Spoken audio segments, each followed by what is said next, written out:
mnogi prešišali učiteljice. Ja verujem da vam je prošlo brzo, kao što i meni. Sad ovo kad se okrenem, kada pogledam da vidim smaci, a da juče ste bili moja prva generacija s kojoj sam ja imala dodirnih tačaka. I kako vam je bilo? Je prošlo brzo? Jeste? Bravo sad. Nosite lijepe uspomene. Ja se nadam da nosite, ja se vama nosim. Da? Na primjer koje? Na primjer koje? Pa razni, nestašnici ćemo to nazvati sa časova. Što vam je bilo zanimljivo kad smo mijenjali učiteljice, tako pa svaka traži nešto novo, nešto drugačije, pa onda kažemo nismo to radili, otvorimo radno svesko, oni to radili.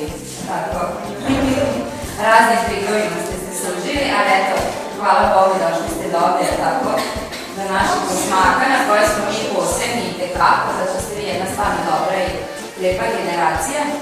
I ja bih vam samo poželjela da u srednjoj školi ostanete isto tako dobri, da zacrtate svoj cilj i da ga se držite, da ne ustajete.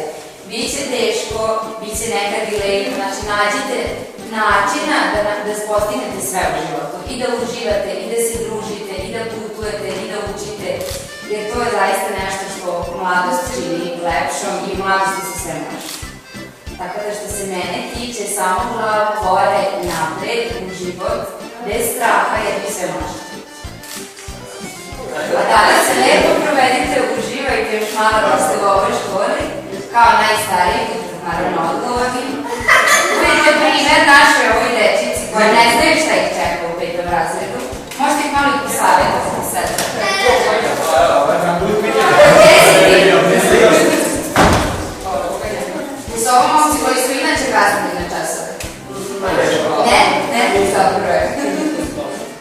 Ništa, kada sam vašim drugarima poželjala sve najbolje, da uspravno hodate kroz život, da se borite za sebe, da zacrtate svoj cilj i da ne ispravite do kraja.